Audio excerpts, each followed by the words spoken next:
கேரள அவசிய மையம். எந்தவிதமான பிரச்சனைகள் இருந்தாலும் 24 மணி நேரத்தில் தீர்வு கிடைக்கும். தொடர்புக்கு 9908816586. அதுக்கு முதல் நடந்த செம்மணி படுகொலை, அதுக்கு முதல் நடந்த குமுதினி படுகொலைகள், அது இன்டென்டைக்காக தமிழன் என்றால் கொள்ள வேண்டும் என்ற இன அழிப்பு நோக்கத்தை குறிப்பிடுகிறது. இலங்கைக்குத்தான் முதன்மையான பொறுப்பு இருக்கிறது குற்றங்களை விசாரிக்க. அதனை சர்வதேசம் காம்ப்ளிமெண்ட் பண்ணணும்னு சொல்வதை எங்களை பொறுத்தவரைக்கும் ஏற்றுக்கொள்ள முடியாது. இலங்கை அதை செய்ய தவறியது என்பதால் தான் சர்வதேசம் அதனை கையெடுத்தது. ஆனால் திரும்ப இலங்கையிட்ட கொடுத்துட்டு நீங்க செய்யுங்க, மிச்சத்தை நாங்கள் செய்யறோம், இந்த மாதிரியான ஒரு பார்வை அடிப்படையிலே தவறானது. 2015 எப்படி மிக தந்திரமாக ரணில் நடந்தாரோ அதற்கோல் உலகத்துக்கு தன்னுடைய தாராளவாத முகத்தை, லிபரல் பேஸை காட்டிக்கொண்டு ஹரிணி மூலம் போரை தூண்டியவர்கள், போர் மூலம் தான் தீர்வு என்று சொன்னவர்கள் இவர்கள். தானும் குற்றம் இழைத்த அங்கத்தவர்களை கொண்டுள்ள இந்த ஜேபி அரசு எப்படி இதனை தன்னால் கையாள முடியும் என்று கூற முடியும்? ரைனோ ரூஃபிங்கிடமிருந்து ரைனோ பிரீமியர் ரூஃபிங் தீர்வுகள். அரசியலில் நகர்த்தப்படும் காய்கள், திரை மறைவில் நடக்கும் ரகசிய பீரங்கள், உலகத் தமிழர் அறிந்தேயாக வேண்டிய உண்மைகளை தேடி ஒரு ஊடறுப்பு.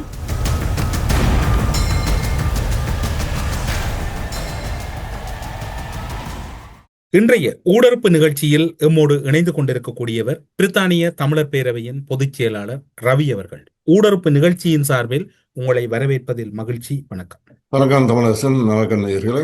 ஐக்கிய நாடுகள் சபையின் மனித உரிமைகள் கூட்டத்தொடர் ஆரம்பமாகி இருக்கின்றது. ஆனாலும் அதற்கான முன்னாயத்த வேலைகள் பல இடம்பெற்றிருக்கின்றன. பல எதிர்பார்ப்புகள் ஈழத்தமிழர்களிடம் இருக்கின்றது. ஆங்காங்கே சில ஏமாற்றங்கள் நிகழலாம் என்று எதிர்பார்க்கப்படுகிறது. இவை அனைத்துக்கும் அப்பால் ஐக்கிய நாடுகள் மனித உரிமைகள் சபையில் 18 பொது அமைப்புகள் இணைந்து அண்மையிலே ஒரு கொமன் ப்ரொபோசல், ஒரு பொதுவான திட்ட வரைவு ஒன்றை நீங்கள் சமர்ப்பித்திருந்தீர்கள். அதனுடைய தன்மையும் அல்லது அதில் இருக்கக்கூடிய சாதக பாதகத்தன்மையும் ஐநாவினுடைய நிலைப்பாடுகளும் எப்படி இருக்கின்றது? நீண்ட காலமாக 2009க்கு முன்னராக இருக்கலாம், அதற்கு பின்னராக இருக்கலாம், மனித உரிமைகள் தளத்தில் பணியாற்றக்கூடிய ஒருவராக என்ன திட்டத்தோடு நகர்கின்றது கொமன் ப்ரொபோசல்? ஆம் தமிழ், இது உங்களுக்கு நீங்கள் ஆரம்பத்திலிருந்தே எங்களுடைய செயற்பாடுகள் தெரியும். குறிப்பாக 2021 மார்ச் மாதம் ஒரு புதிய தீர்மானம் கொண்டு வர முடியாது என்று சொன்ன குரூப் 2020 ஆகஸ்டிலேயே சொல்லிட்டு இனி ஒரு புதிய தீர்மானம் மூன்றாவது தடவையாக மீள சுழற்சி, அதாவது ரோல் ஓவரை கொண்டு போறோம்னு சொல்லிச்சு. அதை நாங்கள் மிக வன்மையாக அதை மறுதளித்தோம் காரணங்களுடன். அந்த அடிப்படையில் நாங்கள் எடுத்த முதலாவது முயற்சி இந்த கொமன் ப்ரொபோசல் 2021 மார்ச்சுக்கான ஒரு திட்ட வரைபண்டை சகல இங்கே டயாஸ்பரால இருக்கிற முக்கியமான அனைத்து எங்களுடைய சகோதர அமைப்புகளுடனும் புலம்பெயர் அமைப்புகளுடனும் நாட்டில் உள்ள கட்சிகள், நாட்டில் உள்ள சிவில் சமூகங்களுடன் கொண்டு தொடர்பாடல் கொண்டு அதனை விளங்கப்படுத்தி அவருடைய பின்னூட்டத்தையும் எடுத்து அந்த உருவாக்கிய அந்த கொமன் ப்ரொபோசல் மார்ச் மாதம் 2021க்கான தீர்மானத்தில் என்ன வர வேண்டும் என்று குறிப்பிட்டு ஒரு டெம்ப்ளேட்டை கிரியேட் பண்ணோம். அது 5ஆம் தேதி ஜனவரி மாதம் 2021, 2 மாதங்களுக்கு முன்னரே ஒரு 0 டிராஃப்ட் வரம்புகளை கொடுத்துட்டோம். அது கொடுத்தது மட்டுமல்லாமல் அதற்கான அடிப்படைகளை விளங்கப்படுத்தி நாடுகளுடன் நாங்கள் அதுக்கான குரூப் மட்டுமல்ல, உங்களுக்கு தெரியும் தனியாக இப்போ இருக்கிற சூழ்நிலையில் மேற்குலகு 2012 இருந்த மாதிரி தான் நினைச்சா நாடெல்லாம் ஈஸியாக கொண்டு வர நிலைமை மாறிவிட்டது. ஆகவே அந்த மேற்குலகை மட்டும் நம்பி மேற்குலகத்தை கோரிக்கை வைத்தால் தீர்மானம் எல்லாம் கடந்து வந்துடும் என்ற ஒரு தவறான கண்ணோட்டம் என்று இருக்கிறது. நாங்கள் கன அமைப்புகள் வெவ்வேறு விதமான கொமன் ப்ரொபோசலை கொடுத்திருந்தாலும் அதில் பொதுவான சில விஷயங்கள் இளைய ஓடினாலும் அந்த கடிதங்களை அனுப்பிவிட்டால் தம் மக்களுக்கு அதற்கான தீர்வு கிடைத்துவிடும், ரெசல்யூஷன்ல அவை வந்துவிடும் என்ற ஒரு தவறான பார்வை சற்றே விசனத்துக்குரியது. பல அமைப்புகளிடம் கூறுகிறோம், இந்த மேற்குலகு பலம் சிதைந்து விட்ட சூழ்நிலையில் மேற்குலகுக்கு அப்பால் உள்ள அணிகள், குறிப்பாக குளோபல் சவுத் என்கின்ற வளர்ந்து வரும் நாடுகளுடைய அணிகளை நீங்கள் கதைத்து நாங்கள் எல்லாரும் சேர்ந்து தனித்தனியை பிரித்தெடுத்து வேலை செய்வோம். அந்த நாடுகளின் வற்புறுத்தலை கொண்டுதான் புதிய தீர்மானங்கள் வலுப்படுத்த முடியும். அப்படியான வாக்கை நாங்கள் வென்றெடுக்க முடியாவிட்டால் பலவீனமான தீர்மானங்கள் வரும்போது நீங்கள் மனமுடைந்து போகக்கூடாது, சேர்ந்து வேலை செய்வோம் என்று கூறினோம். ஆனால் இப்போயும் கூட பல நல்ல விஷயம் எல்லாரும் இதில் ஈடுபடுவது குறிப்பாக ஒரு காலகட்டத்தில் 2009 பிரித்தானிய தமிழர் பேரவை இந்த சர்வதேச நீதி விசாரணை என்ற விஷயத்தையும் யுஎன் ப்ரோசஸையும் கையில் எடுத்த போது இதெல்லாம் சரிவராது என்று சொன்னவர்கள் கூட இப்போ மும்மரமாக இதில் வந்து கலந்து கொள்வதும் யூஎன்எச்ஆர்சிக்கு வெளியில் போங்கன்னு சொன்னவர்கள் கூட இப்போ யூஎன்எச்ஆர்சிக்கு திட்ட வரைவுகள் கொடுப்பதும் நல்ல விஷயம்தான். என்றால் எங்களுடைய வைத்த விடயங்கள் இன்று சகலராலும் அது சரி எனப்பட்டபடியால் தான் அவர்கள் இந்த மாதிரியான நாங்கள் முன்வைத்த அதே வேலை திட்டத்தில் இணைந்திருக்கிறார்கள். ஆனால் அதற்கு அப்பால் சென்று நாடுகளை வென்றெடுக்க வேண்டும். குறிப்பாக போராடி வென்ற எங்களைப் போல் ஒடுக்குமுறைக்குள்ளால் வந்த நாடுகள் கூட இலங்கைக்கு சாதகமாக இருப்பது எங்களுக்கு ஆபத்தான விஷயம். குறிப்பாக வியட்நாம் போன்ற நாடுகள், கியூபா போன்ற நாடுகள் எங்களுக்கு எதிராகத்தான் வாக்களிக்கிறது. ஆகவே நீங்கள் உங்களால் முடிந்த உங்களுக்கு அண்மையில் உள்ள பிரதேசங்களில் உள்ள நாடுகளை பொருட்படுத்தி நீங்கள் வெளிப்படையாக அவருடன் விவாதித்து இந்த தீர்மானத்தை வலுச்சேருங்கள், அவருடைய ஆதரவை பெற்றுக்கொள்ளுங்கள், வாக்குப்பலத்தை அதிகரிங்கள். நிச்சயமாக நீங்கள் எதிர்பார்க்கிற விஷயங்களை அப்போது கொண்டுவர முடியும் என்று கூறினோம். அது மட்டும் இந்த உற்சாகமான பங்களிப்பில் அவர்கள் அதை மட்டும் முன்னேறுகிறார்கள் இல்லை. ஆனாலும் அந்த 2021 நாங்கள் கொண்டு வந்த டெம்ப்ளேட்டில் இருந்த முக்கியமாக சர்வதேச நீதி விசாரணை ஐசிஜே மற்றும் ருவாண்டா கொண்ட அட்ஹாக் இன்டர்நேஷனல் ட்ரைபுனல் போன்ற 3 விஷயங்களே அதிலே போட்டிருந்தோம். அதற்கு அடுத்ததாக மியான்மருக்கு கொடுத்தது போல IIMM, அதாவது சாட்சியங்களை திரட்டி அறிக்கையிடல், ஃபைல்களை உருவாக்குதல், மியான்மருக்கு சிரியாவுக்கு வந்த போன்ற அந்த விஷயத்தையும் அப்போது ப்ரப்போஸ் பண்ணியிருந்தோம். அந்த டெம்ப்ளேட்டில் இருந்து தான் இது குறிப்பாக ஒரு விஷயம்தான், ஒரு கூறு தான். அதாவது எங்களுக்கு மிக முக்கியம், எங்களுக்கான நீதிக்கான சர்வதேச விசாரணை ஒன்றை கொண்டு வரன்றது மிக முக்கியம். அது மட்டுமல்ல, இப்போது இலங்கை குறித்த ஐநாவின் கையாளல் எப்படி என்றால், அதாவது டிரான்சிஷன் ஜஸ்டிஸ் என்ற ப்ரோசஸ், நிலைமாறுகால நீதி என்ற ப்ரோசஸ், அதிலே 4 பில்லர்ஸ் இருக்கு, 4 விடயங்கள் இருக்கிறது. அது ஒன்று ட்ரூத் சீக்கிங், உண்மையை காணல். அதை மட்டுமே இலங்கை அரசு எடுத்து தானே விசாரித்து தானே தப்பிக்கும் வழிகளை உண்மையை கண்டறிதல் ரீதியில் முன்வைக்க முனைந்த போது, அவர்கள் அதை மட்டும் தந்திரமாக முன்வைக்க முனைந்த போது அதனை முற்றாக நிராகரிக்குமாறு நாடுகளும் கேட்டு அது பின்வாங்கப்பட்டது. இப்போது இந்த அரசாங்கம் அதைத்தான் திரும்பவும் தூக்கி பிடிக்கிறது. ஆனால் மிச்சம் 3 கூறுகளில் இந்த கிரிமினல் ஜஸ்டிஸ் என்ற ஒரு மெக்கானிசம், அடுத்தது ரெப்பரேஷன், அதாவது இழப்பீடுகள் என்ற மெக்கானிசம், அடுத்தது நான் ரிகரன்ஸ் என்ற பகுதி, இந்த 3ம் நாங்கள் இந்த காம்ப்ரிஹென்சிவ் ப்ரப்போசல்லே நாங்கள் கொடுத்த ப்ரப்போசலில் இந்த 3ஐயும் வலுப்படுத்துமாறு கோரிக்கைப்பட்டிருக்கிறோம். அந்த 3 பற்றியும் நாங்கள் இப்போ கதைக்கலாம். நீங்கள் கூறுகின்ற இதே காலப்பகுதியில் ஐக்கிய நாடுகள் மனித உரிமைகள் சபையினுடைய கூட்டத்தொடர் இடம்பெற்றிருக்கின்றது. நீங்கள் உங்களுடைய அறிக்கையில், அதாவது பொதுவான திட்ட வரைவில் இருக்கக்கூடிய முக்கிய சாராம்சங்களும் அதனுடைய இன்றைய சூழ்நிலையும் பற்றி குறிப்பிட்டீர்கள். ஆனால் இலங்கையின் பொறுப்பு கூறலை வரவேற்பதாகவும், இலங்கையில் ஏற்பட்டிருக்கக்கூடிய கைதுகள் சர்வதேச ரீதியாக அல்லது சட்டத்தின் முன் யாவரும் சமம் என்பதை வரவேற்பதாகவும், கிட்டத்தட்ட இலங்கையுடன் இணைந்து பயணிப்பதாகவும் ஐக்கிய நாடுகள் மனித உரிமைகள் ஆணையாளர் தன்னுடைய உரையிலே முக்கியமான பங்கை வகித்திருக்கின்றார், முக்கியமான கருத்தை கூறியிருக்கின்றார். உங்களுக்கு ஞாபகம் இருக்கும், நல்லாட்சி காலப்பகுதியிலும் கூட ஒரு பெரும் சலசலப்பு ஏற்பட்டது. அன்று தமிழ் தேசிய கூட்டமைப்பு சுமந்திரன் தலைமையிலே ஜெனீவாவிலே இணை அனுசரணை வழங்கியதன் விளைவுதான் இன்று வரைக்கும் இந்த விவகாரம் இந்த நிலையில் இருப்பதற்கு காரணம் என்று பொதுவான மனித உரிமைகள் ஆர்வலர்கள் அனைவரும் வைக்கக்கூடிய குற்றச்சாட்டு. இன்றைய இவருடைய உரையும் அன்றைய சம்பவமும் இரண்டையும் நேரடியாக பார்த்த ஒருவராக எப்படி உணர்கிறீர்கள்? நிச்சயமா இது ஒரு ஆபத்தான விஷயம். அதாவது இப்போதைய ஆணையாளரின் சென்ற வருட இன்டரிம் ரிப்போர்ட்லே அவர் பல விஷயங்களை, குறிப்பாக நான் சொன்ன அந்த 4 காம்போனன்ட்லே கிரிமினல் ஜஸ்டிஸ், அதாவது குற்றவியல் நீதி விசாரணை பொறிமுறை என்ற விஷயத்திலே சில விஷயங்களை பரிந்துரை செய்திருந்தார். அதாவது ஐசிசி, ரோம் ஸ்டாட்யூட் போன்றவற்றை நாடுகள் பயன்படுத்துவது போன்ற விஷயங்கள் கொடுத்த பரிந்துரையில் குறிப்பிட்டது மட்டுமில்லாமல், நாங்கள் அந்த 2021 எங்களுடைய கோரிக்கையில், பொது கோரிக்கையில் வைத்த ஐசிஜே என்பதை, பிரித்தானிய தமிழர் பேரவை தொடர்ச்சியாக நீங்கள் தனியே ஐசிசி மட்டும் என்று கூறுவார்கள், ஐசிஜே போன்ற மெக்கானிசத்தையும் கொண்டு வாருங்கள் என்றால் ஐசிஜேக்கான சந்தர்ப்பம் ஒப்பீட்டளவில் மேம்பட்டுள்ளது என்ற ஒரு நாடு நினைத்தால் இன்னொரு நாட்டை குறிப்பிட்ட சர்வதேச நியமனங்களின் அடிப்படையில் இன்டர்நேஷனல் கோர்ட் ஆஃப் ஜஸ்டிஸை கொண்டு போகலாம் என்று கூறுகின்றோம். அந்த ஐசிஜே என்ற மெக்கானிசத்தை கூட தொடர்ச்சியான எங்களுடைய வற்புறுத்தல்கள் காரணமாக என்னவோ அவர் அதிலே பரிந்துரை செய்திருந்தார். ஆனால் இப்போ வந்திருக்கிற அவருடைய முழு ரிப்போர்ட்லேயே வந்து அது அது தெளிவான வெளிப்படையான அந்த கோரிக்கை அவரால் வைக்கப்படவில்லை என்பது விசனத்துக்குரியது. உங்களுக்கு தெரியும், கடந்த 2 வருடத்திலே ஹை கமிஷனருக்கு நாங்கள் சில முக்கியமான கடிதங்கள் அனுப்பியிருந்தோம். அவை விரைவிலே கொஞ்சம் கொஞ்சமாக வெளியிடுவோம். அதிலே இந்த விஷயங்கள் சறுக்கல்கள் வருகிறது என்பதை அவருக்கு சுட்டிக்காட்டினோம். அது ஏனைய முக்கியமான நாடுகளுடைய தூதர்களுக்கு, அம்பாசிடர்ஸுக்கு அது கொப்பி பண்ணியிருந்தோம். அதாவது அவருக்கு கொடுக்கப்பட்ட, அதாவது ஓஸ்லாப்புக்கு இப்போ இருக்கிற குற்றவியல் கோவையிலே தயார்படுத்தும் அந்த பொறுமுறையிலே கொடுக்கப்பட்ட 5 மேண்டேட்லே 5ஐ நீங்கள் அப்ளை பண்ண வேண்டும் என்று கூறியிருந்தோம். அது அது அங்கே அங்கே அந்த அந்த ஓஸ்லாப் என்ற பொறுமுறையுடன் நாங்கள் தொடர்ந்து வேலை செய்து வந்தோம். நாங்கள் அதிலே குறிப்பிட்ட முக்கியமான விஷயம் என்னென்னு சொன்னால், 2009க்கும் மேற்பட்ட எல்எல்ஆர்சி பீரியட் என்று சொல்ல இலங்கையுடைய ஒரு ஒரு ஒரு பேக்காட்டுவதற்கான கொண்ட அந்த கமிஷனுக்கு கொடுக்கப்பட்ட கால வரம்பு என்பது அதை அப்படியே 2012 அந்த அடிப்படைக்குள் அந்த காலகட்டத்துக்கு மட்டும்தான் தீர்மானங்கள் முடக்கப்பட்டது. அதனை நீக்க வேண்டும். இந்த 2021 கொண்ட புதிய வகை தீர்மானத்திலே ஆரம்பத்திலே அதுக்கு ப்ரொடெஸ்ட் பண்ணி அதை நீக்கப்பட்டது. அது வந்து அதாவது தேவையில்லாமல் நீங்கள் 10 வருட காலத்தை மட்டும் ஏதோ எங்களுக்கு அதுக்குள்ள மட்டும்தான் அநீதி அதுக்குள்ளே நடந்த அநீதி மிக கொடுமையானது.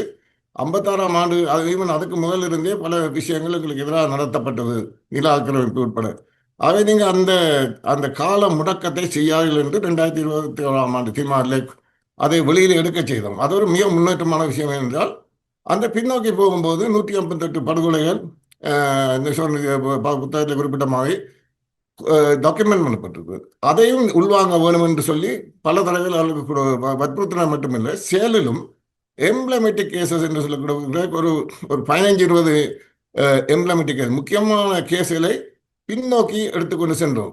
அதாவது 2001 இறுதிக்கட்ட போரிலே நடந்த 10 வருடத்திலே நடந்த விஷயங்கள் மட்டுமல்லாது, அதுக்கு முதல் நடந்த செம்மணி படுகொலை, இப்போ Chemmani massacre, rape and murder, அதுக்கு முதல் நடந்த குமுதினி படுகொலைகள், அது எல்லாமே முக்கியமாக அது இன்னசென்டான அப்பாவி பொதுமக்கள் கொல்லப்பட்டது. அது இன்டென்டைக்காக தமிழன் என்றால் கொல்ல வேண்டும் என்ற இன அழிப்பு நோக்கத்தை குறிப்பிடுகிறது. அதே மாதிரி 83ஆம் ஆண்டும் அதே நடந்தது. அதுக்கு முதல் 81ஆம் ஆண்டு நூலக எரிப்பு, அதுக்கு முதல் 74ஆம் ஆண்டு தமிழ்நாட்டு மாடு. இதற்குரிய சாட்சியங்கள் திரட்டி கொடுத்தோம். இதனை நோக்கி நீங்கள் செல்ல வேண்டும். தனியே முன்னர் வந்த தீர்மானங்களில் இல்லாத அனுகூலம் இந்த தீர்மானத்திலே இருக்கிறது. நீங்கள் பின்னோக்கி செல்ல வேண்டும். எவ்வளவுக்கு பின்னோக்கி செல்கிறீர்களோ அந்த அடிப்படையில் உங்களால் பட்டேனை இனக்காட்ட முடியும். எங்களுக்கு நான் அந்த இன அழிப்புடைய வடிவம் எப்படி என்பதை நீங்கள் கூற வேண்டும். உங்கள் இறுதி அறிக்கையில் கூற வேண்டும் கோரிட்டோம். அது சம்பந்தமாக பல கலந்துரையாடல்கள், பல அழுத்தங்கள் போட்டிருந்தோம். ஆனால் அந்த பட்டேனை தெளிவாக வரையறுக்கக்கூடிய அளவுக்கு நாங்களும் ஏனைய வேறு வேறு தளங்களிலிருந்து வந்த சாட்சியங்களும் நிச்சயமாக அந்த பட்டனை எடுத்துரைத்திருக்கும். எங்களுக்கான இன அழிப்பினுடைய வடிவம் எப்படி என்பதை குறிப்பாக நாங்கள் இன்னொரு விஷயத்தையும் கொண்டு வந்தோம். எங்களுக்கு 83க்கு பிறகு எங்கள் மேல் விதிக்கப்பட்ட பொருளாதார தடை, அதிலே நாம் முக்கியமாக நாட்டிலே வேலை செய்தபடியால் அது ஒரு முக்கியமான இன அழிப்பினுடைய ஒரு அம்சமாக பேசுபொருளாக கொண்டு வரோம். நாங்கள் அதற்கான விஷயங்களையும் சுட்டிக்காட்டியிருந்தோம். ஆனால் தங்களுக்குள்ள நிதி பற்றாக்குறை, ஸ்டாஃப் பற்றாக்குறை காரணமாக நாங்கள் எடுப்பது கஷ்டம் என்று சொன்னார்கள். ஆனாலும் பின்னுக்கு நாங்கள் சில குறிப்பிட்ட எம்ப்ளமேட்டிக் கேசஸை நீங்கள் எடுக்க வேண்டும் என்று சொன்னது அது வெளிப்படையாக இந்த அவர் கொடுத்த சுருக்கமான அறிக்கையிலே வரவில்லை. அதே மாதிரி இலங்கைக்குத்தான் முதன்மையான பொறுப்பு இருக்கிறது குற்றங்களை விசாரிக்க, அதனை சர்வதேசம் காம்ப்ளிமெண்ட் பண்ணணும்னு சொல்வது எங்களை பொறுத்தவரைக்கும் ஏற்றுக்கொள்ள முடியாது. இலங்கை அதை செய்ய தவறியது என்பதால் தான் சர்வதேசம் அதனை கையெடுத்தது. ஆனால் திரும்ப இலங்கையிட்ட கொடுத்துட்டு நீங்க செய்யுங்க, மிச்சத்தை நாங்கள் செய்யணும் என்ற மாதிரியான ஒரு பார்வை அடிப்படையிலே தவறானது. ஆகவே அதற்காக நாங்கள் தொடர்ந்து போராட வேண்டும். குறிப்பாக எங்களுடைய மக்களுக்கு நாங்கள் பொது கோரிக்கையை எழுதி கொடுத்து விட்டோம். ஆகவே இது வந்துவிடும் என்று ஒரு தவறான எக்ஸ்பெக்டேஷனை அமைப்புகள் கொடுக்கக்கூடாது. அது மட்டுமல்ல, நாங்கள் எதை கேட்கிறோமோ எங்களுக்கு உண்மையாக நிச்சயமாக அது வேண்டும். நீங்கள் கேட்பதெல்லாம் நிச்சயமாக எங்களுக்கு வேண்டுமானால் அதற்காக நீங்கள் அறிக்கையில் மட்டும் கொடுக்காமல் நாடுகளை திரட்டுங்கள். இப்போ கூட நேரம் செல்லவில்லை, ஏற்கனவே எடுக்க வேண்டும். செய்யாதவர்கள் தயவு செய்து பல்வேறு அரசியல் கட்சி தலைவர்கள், சிவில் சமூகங்கள், புலம்பெயர் அமைப்புகள் வந்து நினைத்தால் அந்த நீங்கள் கூறுகின்றவற்றை வலியுறுத்துகின்ற எல்லாம் ஒற்றுமையாக சேர்ந்து வலியுறுத்துகின்ற அந்த விடயங்களை ஜீரோ டிராஃப்ட்லேயோ அல்லது பிறகு உங்களுக்கு தெரிஞ்ச நாட்டை கொண்டு அதிலே தீர்மானங்களை அமெண்ட் பண்ண முடியும். அதற்கான நாடுகளை கொண்டு வாருங்கள். நாடுகளுடைய வாக்குப்பலம் வந்து நிச்சயமாக ஆனால் இம்முறை நாடுகளின் வாக்குப்பலம் என்பது நீங்கள் கூறுகின்றது முக்கியமான விடயம். அதனையும் கடந்து இம்முறை ஒரு வாக்கெடுப்பு இல்லாமல் இணை அனுசரணை என்கின்ற ஒரு நடைமுறையில் இது கடந்து செல்ல போகிறதா என்கின்ற சந்தேகம் இப்போதே வலுக்க ஆரம்பித்திருக்கின்றது. ஐக்கிய நாடுகள் மனித உரிமைகள் ஆணையாளரின் உரையை அடுத்து இலங்கை வெளிவிவகார அமைச்சர் ஒரு கருத்தை கூறியிருக்கின்றார். எந்த ஒரு வெளித்தரப்பு கோரிக்கையையும் நிராகரிப்பதாக குறிப்பிட்டதுடன் செம்மணி விசாரணைகள் சுதந்திரமாக இடம்பெறுகிறது, போலீஸ் துறை சுதந்திரமாக உறுதிப்படுத்தப்பட்டுள்ளது, பெரும்பாலான தனியார் காணிகளை உரிமையாளர்களிடம் வழங்குகின்றோம், சிவில் சமூக அமைப்புகளுக்கு சுதந்திரமான செயற்படுவதற்கான அனுமதி வழங்கப்பட்டிருக்கின்றது, காணாமல் போனோர் பற்றிய அலுவலகத்துக்கு அங்கீகாரம் வழங்கப்பட்டு மேலதிகமான செயற்பாடுகளுக்காக 375 மில்லியன் மேலதிக நிதி வழங்கப்பட்டுள்ளது என்று பயங்கரவாத தடை சட்டத்தை நீக்குவதற்கு பதிலாக புதிய பயங்கரவாத எதிர்ப்பு சட்டம் உருவாக்கப்பட்டு கிட்டத்தட்ட ஒரு நீண்ட பட்டியலை வெளிவிவகார அமைச்சர் விஜித கேரத் அவர்கள் சமர்ப்பித்திருக்கின்றார். நீங்கள் கூறுவது போன்று ஒருவேளை வாக்கெடுப்பு நோக்கி நகருவதற்கான சூழ்நிலை இருப்பதாக கடந்த காலங்களில் எதிர்பார்க்கப்பட்டது, கடந்த வாரம் கூட எதிர்பார்க்கப்பட்டது. ஐக்கிய நாடுகள் மனித உரிமைகள் சபை ஆணையாளரின் கருத்தும் விஜிதகேரவினுடைய பதிலும் அவருடைய அணுகுமுறையும் பார்க்கின்ற போது இணை அனுசரணையாக இது நகர்ந்து செல்லும். ஆம், இதிலே நாங்கள் ஒன்றை குறிப்பிட வேண்டும். குறிப்பாக இலங்கை முழுவதுக்குமான பொதுவான பிரச்சனை, அது எல்லா நாடுகளிலும் பொதுவான பிரச்சனைகளுக்கான அவர்களுடைய அணுகுமுறையையும் இனத்துவ அடையாளத்தால் பாதிக்கப்பட்டு இன அழிப்புக்குள்ளாக்கப்படும் தமிழினத்தின் தனித்துவமான பிரச்சனையை நாங்கள் மிக்ஸ் பண்ண விடக்கூடாது. அதாவது எங்களுக்குரிய தனித்துவமான பிரச்சனை எங்களை ஒடுக்குகின்ற அவ்வளவு ஒப்ரசிவ் மெஷர்ஸும் சட்டம் அங்குள்ள அனைத்து கருவிகளும் எங்கள் மேல் இப்பயும் ஏவிவிடப்பட்டு கொண்டான் இருக்கிறது. அவர்கள் ஊழல் ஒழிப்பு, கிளீன் ஸ்ரீலங்கா எல்லாம் வந்து அவர்கள் செய்யட்டும். ஆனால் அது அது அவர்களுடைய பிரச்சனை, அதாவது பொதுவான பிரச்சனை. தமிழினத்தின் அழிப்புக்குரிய பிரச்சனைகள் வந்து அது தனித்துவம், அது நீங்கள் கையாள முடியாது, குற்றவாளிகள் கையாள முடியாது. ஆகவே அதிலையும் குறிப்பாக இந்த அரசு நீங்கள் குறிப்பிட்டது போல 2015 எப்படி மிக தந்திரமாக ரணில் நகர்ந்தாரோ அதற்கு போல் உலகத்துக்கு தன்னுடைய தாராளவாத முகத்தை, லிபரல் ஃபேஸை காட்டிக்கொண்டு ஹரிணி மூலம் தாங்கள் இதை செய்வதாக ஒன்றில், அதாவது டொமஸ்டிக் உள்வக விசாரணை அல்லது ஹைபிரிட், ஏற்கனவே ரணில் போட்டு கொடுத்த தடத்திலே இவர்களும் ஹைபிரிட்டுக்கு கூட போக தயாராக இருப்பார்கள் என்று நினைக்கிறேன். அதாவது எப்படி தாங்கள் அதற்குள்ளே பூந்து ஒரு வைரஸ் மாதிரி பூந்து தங்களுடைய கையில் எடுத்தால் ஒரு சவரின் ஸ்டேட் எப்போ நினைக்குதோ அதைத்தான் செய்யலாம், அதை மட்டும்தான் செய்யலாம். அந்த அடிப்படையில் நீங்கள் நினைக்கிற மாதிரி தனியாக டொமஸ்டிக் மட்டுமே இல்லை, கலப்பு விசாரணை கூட இலங்கை அரசு அதுக்கான முகாந்திரத்தையும் கொடுத்து கொண்டு தான் நாங்கள் அறிய வருகிறோம். ஹரணி தொடர்பில் குறிப்பிட்டதனால் இந்த தகவலை நீங்கள் பார்த்திருப்பீர்கள். வெள்ளைக்கொடி சம்பவம் மட்டுமல்ல, அனைத்தும் விசாரித்தே தீருவோம். பொறுப்புக்கூறல் விசாரணைகளை முன்னெடுப்பது ஐக்கிய நாடுகள் மனித உரிமைகள் பேரவைக்கு திருப்திப்படுத்துவதற்காகவோ அல்லது மகிழ்விப்பதற்காகவோ அல்ல, எமக்கு வாக்களித்த மற்றும் வாக்களிக்காத மக்களின் பிரச்சனைகளை தீர்ப்பதற்கு எமது கடமையாக உள்ளவோம். இறுதிப் போரில் இடம்பெற்ற வெள்ளைக்கொடி மாத்திரமல்ல, முன்னெடுக்கப்பட வேண்டிய அனைத்து எந்த ஒரு விசாரணைகளும் எமது அரசு முன்னெடுக்கும் தடையாக இருக்காது. வெள்ளைக்கொடியையும் என்று விசாரிக்கப் போகிறேன் என்று கூறிவிட்டார். கிட்டத்தட்ட சர்வதேசத்தையே குழப்பிவிட்டது அனுர அரசு. ஒரு விஷயம், ஹரிணி அம்மையார் அப்படி கூற முடியும். ஒரு தனிப்பட்ட ஒரு அம்மையார் ஒரு தாராளமாக உலகத்திலே தன்னை அடையாளப்படுத்தி கொண்ட ஒரு ஆரம்பத்திலிருந்து. ஆனால் ஜேவிபி தலைமை தாங்கும் என்பிபி அரசு அதை சொல்ல முடியாது. ஏனென்றால் உங்களுக்கு தெரியும், 2002ஆம் ஆண்டு நோர்வே தலைமையிலான ஒரு சர்வதேச ஒரு பேச்சுவார்த்தைகள் தலையெடுத்த போது அதை ஆரம்பத்திலிருந்தே அடித்து உடைக்கணும் என்றும் அதற்கு எதிரான அனைத்து விஷயங்களையும் சிங்கள மக்களை கிளந்தல செய்யக்கூடிய நடவடிக்கையும் அடுத்தடுத்து டெமான்ஸ்ட்ரேஷனும் ப்ரொட்டஸ்டையும் பற்றி கொண்டிருந்ததும் அதனை வெற்றிகரமாக ஒரு கட்டத்தில் உடைத்து நிறுத்தினதும் விடுதலை புலிகளுடன் அரசு செய்து கொண்ட அந்த MOU போர் நிறுத்த ஒப்பந்தத்தை கூட கிழித்தறிய வைத்ததும் இறுதியில் இடைக்கால தன்னாட்சி அதிகார சபை பொதுக்கட்டமைப்பு போன்ற மிக பெரும் எல்லாம். ஆமாம், இது வந்து நீங்கள் பார்த்திருப்பீங்க. நாங்கள் அந்த ஒரு பிரஸ் ரிலீஸ்லே இவர் ஏகேடி வென்றவுடன் அக்டோபர் மாதம் நினைக்கிறேன் வெண்ட அடுத்த நாள் அந்த ப்ரெஸ்லே அவ்வளவும் அது லிஸ்ட் பண்ணி போட்டிருந்தோம். அப்போ ஒரு சாதாரணமாக ஒரு மனிதாபிமான பிரச்சனையான சுனாமி கட்டமைப்பையே உருக்குலைக்கும் அளவுக்கு கொண்டு போனவர்கள் இதயமற்றவர்கள் இன்று இப்படி கலைக்க விடக்கூடாது. இதை நீங்கள் எங்களுடைய சகோதர அமைப்புகள், அரசியல்வாதிகள், பாராளுமன்றத்துக்கு உள்ளும் வெளியும் உலக நாடுகள் எல்லாம் கொண்டு சென்று சொல்ல வேண்டும். இந்த இந்த இந்த அடிப்படை. அது மட்டுமல்ல, போரை தூண்டியவர்கள், போர் மூலம்தான் தீர்வு என்று சொன்னவர்கள் இவர்கள். அது மட்டுமல்ல, இந்த போருக்கு ஆள் திரட்டல் நடவடிக்கைக்கு ஆள் சேர்த்து கொடுத்தவர்கள், தங்களுடைய காடசையை சேர்த்து கொடுத்தவர்கள், அந்த காடஸ் பல போர்க்குற்றங்களில் அவர்களும் ஈடுபட்டிருக்கிறார்கள். எப்படி இந்த உள்ளக விசாரணையோ கலப்பு பிற விசாரணைக்குள்ளேயோ இந்த ஜேவிபி அரசு, தானும் குற்றம் இழைத்த அங்கத்தவர்களை கொண்டுள்ள இந்த ஜேவிபி அரசு எப்படி இதனை தன்னால் கையாள முடியும் என்று கூற முடியும்? இதுதான் நாங்கள் தமிழ் மக்கள் இலங்கைக்கான பொது பிரச்சனை. இன்றைக்கு அவருடைய அதாவது விஜித ஹேரத், இலங்கையின் வெளியுறவுத்துறைக்கு பொறுப்பாக அவர் வந்து வாசித்த அறிக்கையில் பார்த்தீங்க என்றால், அவர்கள் சொல்வது முழுக்க பொதுவான பிரச்சனை பட்டும்னு சொல்லி நாங்கள் அதை செய்கிறோம் இதை என்று சொல்லுகிறார். சரி, காணி விடுவிக்கிறோம்னு சொன்னீங்க. இன்றைக்கு முல்லை மாவட்டத்தில் 70% மேற்பட்ட காணி அரசுடைய கையிலே தான் அபகரிக்கப்பட்டிருக்கு. 70%. அதுக்கான இன்னொரு விடயத்தையும் குறிப்பிட்டிருக்கின்றார். 2024 ஆண்டு ஜனாதிபதி தேர்தலிலும் அதனைத் தொடர்ந்து நவம்பர் மாதம் நடைபெற்ற நாடாளுமன்ற தேர்தலிலும் தேசிய மக்கள் சக்திக்கு என்பிபிக்கு மக்கள் அமோக ஆதரவை வழங்கி இருக்கிறார்கள்.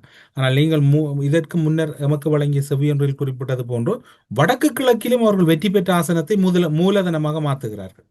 இங்கே வந்து அது அது அது தமிழ் மக்கள் ஒரு அதிருப்தி காரணமாக மாற்று வழி ஒன்று கிடைக்குமா என்று, அதாவது தங்களுடைய நீண்டகால லட்சியத்திலையும் மற்றது உடனடியாக அவர்கள் வாழ்வில் அனுபவிக்கிற துயரங்களை நீக்கக்கூடிய திட்டவட்டமான அணுகுமுறைகளை இந்த அங்குள்ள அரசியல் தலைமையில் கொடுக்காத பட்சத்தில் அவர்கள் இதொரு இடைக்காலத்தில் ஏதாவது கிடைக்குமா என்று அது ஒரு தவறு தான். அந்த மக்களுடைய எதிர்பார்ப்பு அவர்களுடைய கடந்த காலத்தில் கிடைக்காத எதையுமே ஏதோ ஒரு மாற்று ஒன்றை கொண்டு முடியும் எதிர்பார்த்தார். ஆனால் கூட அந்த அந்த யாழ்ப்பாணத்திலேயோ மற்ற இடங்களிலும் விழுந்த வாக்கள் கூட ஒட்டுமொத்தமாக விழுந்த வாக்களில் 20-25% என்று கூறப்படுகிறது. ஆனால் மீதி வாக்கு ஈவன் இப்போ கடைசியாக நாங்கள் எல்லோரும் சேர்ந்து அதாவது ஜேவிபி அரசுக்கு எதிராக இந்த நிலைமை நீடித்தால் இதுதான் நடக்கும் என்று தெரிந்து கொண்டு விழிப்படைய வைத்ததன் மூலம் இந்த உள்ளூராட்சி தேர்தலிலே ஜேவிபிக்கு வடக்கு கிழக்கிலே கணிசமான பின்னடைவு வந்திருக்கு தானே.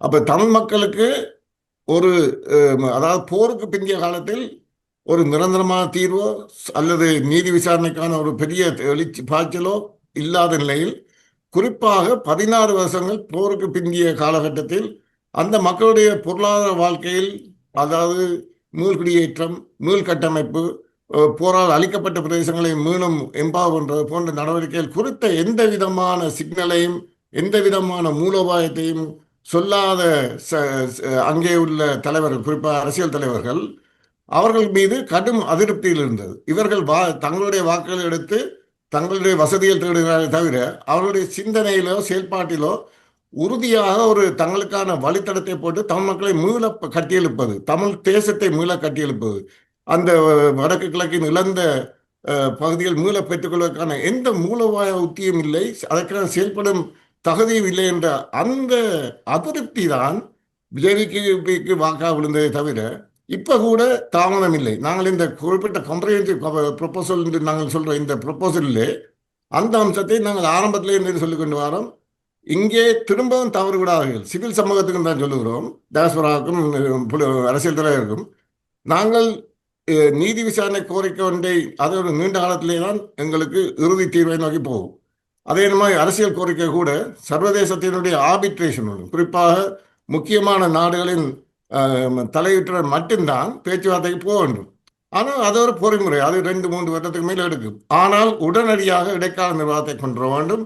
பாதிக்கப்பட்ட போரால் விழுந்த ஒரு தேசம், தமிழர் தேசத்தை திரும்ப கட்டியெழுப்புறதுக்கு அந்த இடைக்கால நிர்வாகம் 2-3 வருஷத்துக்குள் ஒரு மார்ஷல் பிளான் ஆகி ஒரு பிளானை முன்னுக்கு வைத்து, எப்படி ஜெர்மனிக்கு மார்ஷல் பிளானோ அது மாதிரி ஒரு முழுமையான ஒரு மீள் கட்டமைப்பு, மீள் குடியேற்றம் போன்ற நடவடிக்கை எடுக்கணும் என்று குறிப்பாக மேற்குலகிலும் இந்தியா போன்ற நாடுகளிலும் வற்புறுத்தி வருகிறோம். அதற்கான சாத்தியக்கூறுகளும் இருக்கிறது. அந்த விஷயம் ஒன்றை இந்த முறை இந்த தீர்மானத்திலே உள்ளடக்க வேண்டும் என்றதையும், அதாவது ரெப்பரேஷன் என்ற க்ளோஸுக்குள்ள அதை கொண்டு வர வேண்டும் என்று கேட்கிறோம். அதே மாதிரி நான் டிக்கரன்ஸ் என்ற க்ளோஸுக்குள்ளே மீள நிகழாமை என்பது இன்னொரு விடயம். இந்த இப்போ இருக்கிற பொறுமுறைகளே மீள நிகழாமை என்பதன் அடிப்படையிலே கடந்த காலங்களில் என்னென்ன அம்சங்கள் எங்களுக்கு எதிராக வன்முறையை தூண்டித்ததோ, எங்கள் மக்களுடைய வாழ்வை சிதைத்ததோ, அந்த அம்சங்களை மீள கட்டியமைக்க உடைச்சுத்தான் கட்டணும். அது constitutional restructuring and institutional restructuring. அப்போ அதற்கான வரைமுறைகளில் முக்கியமானது தம்மக்கள் கோரிக்கின்ற, குறிப்பாக நாட்டிலே தாயத்திலே அனைத்து தமிழ் தேசிய கட்சியிலும் இன்று ஒரு சுயநிர்ணய உரிமையுடன் கூடிய சமஷ்டி அடிப்படையிலான தீர்மானத்தை கேட்கிறார்கள். அதை நாங்கள் கண்டிப்பாக இந்த நான் டிக்கரன்ஸ் க்ளோஸுக்குள்ள கொண்டு வரோம். அதாவது டெவல்யூஷனுக்கு அங்கால போய் பவர் ஷேரிங், மக்கள் இது வாழும் இடங்களில் இருக்கிற குறிப்பாக தன்மை தாமே ஆளக்கூடிய ஒரு பவர் ஷேரிங், அதிகார பகிர்வை நோக்கி இந்த நான் டிக்கரன்ஸ் க்ளோஸை அரசியல் கட்சிகளும் சிவில் சமூகமும் முன்னெடுக்க வேண்டும். இங்கே எங்களுடைய அந்த கோரிக்கையிலே இந்த அதோட மூலோபாயம் என்னவென்றால், நீதிக்கான கோரிக்கை ICJயை நாங்கள் முதன்மைப்படுத்துகிறோம். அதுக்கு சமாந்தரமாக ஏனைய பொறுமைகளையும் கைவிடவில்லை. ICCக்கான சாத்தியக்கூறுகள் குறைவாக இருந்தாலும் ICC அல்ல அடாப்ட் ட்ரைபுனலையும் வற்புறுத்துகிறோம். அதற்கு அங்கால இந்த நான் டிக்கரன்ஸ் க்ளோஸ், மீள நிகழாமை க்ளோஸை பயன்படுத்தி இந்த முழுமையான ஓவரால் முழுமையான உடைக்கு கட்ட வேண்டிய தேவை இருக்கிறது. அதற்கான கான்ஸ்டிடியூஷனல் அரேஞ்ச்மெண்ட்டை கூட முழுமையாக புதுசாக ஆரம்பிக்க வேண்டும் என்ற அடிப்படையில் அந்த க்ளோஸை பாதித்து இந்த தீர்மானத்திலே வலுச்சேர்க்க வேண்டும் கேட்கிறோம். மற்றது முழுமையாக அளிக்கப்பட்ட வடக்கு கிழக்குக்கான ஒரு இடைக்கால நிர்வாகம் 2 அல்ல 3 வருஷத்துக்குள் அதுக்கான அதிகாரத்தை கொடுத்து அந்த வடக்கு கிழக்கினுடைய முழுமையான வாழ்வாதாரங்களையும் இழந்த நிலத்தை மீட்கக்கூடிய ஒரு கட்டமைப்பை உருவாக்க வேண்டும். அதற்கு நிச்சயமாக இது சேரிட்டி அல்ல, இது ஒரு மிக முக்கியமான மூலோபாயம். அப்படி நடக்கும்போது தான் வடகிழக்கின் மக்களுக்கு நம்பிக்கையும் வரும். தங்களுடைய வாழ்க்கை சரியான தடத்தில், தாங்கள் உறுதியான தடத்தில் கால் பதிச்சு வைக்கிறதுக்கு அங்குள்ள தலைவர்கள், புலம்பெயர் மக்கள் இணைந்து வேலை செய்கிறார்கள் என்ற அந்த நம்பிக்கை அவர்களுக்கு கொடுக்க வேண்டும். அதுதான் எதிர்காலத்தில் இந்த மின்மினி பூச்சிகளுக்கு மக்கள் பலியாகாமல் உறுதியாக எங்களுடன் தமிழ் தேசியத்துடன் பயில வேண்டுமா என்றால், நாங்கள் அவர்களுக்கு செயல் சாத்தியமான வழிகளில் அவர்களை நாங்கள் கையை பிடித்து இழுத்துக்கொண்டு செல்ல வேண்டும், கூட்டிச் செல்ல வேண்டும் என்று கேட்டுக்கிறோம்.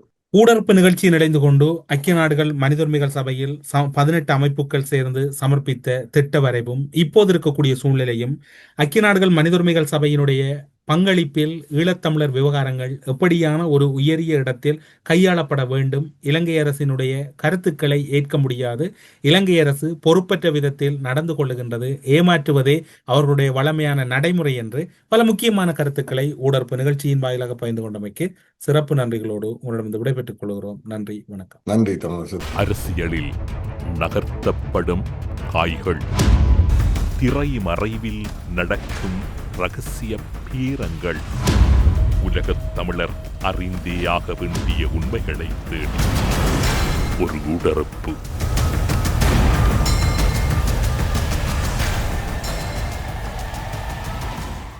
கேரள அவசிய மையம் எந்தவிதமான பிரச்சனைகள் இருந்தாலும் 24 மணி நேரத்தில் தீர்வு கிடைக்கும். தொடர்புக்கு 9908165856.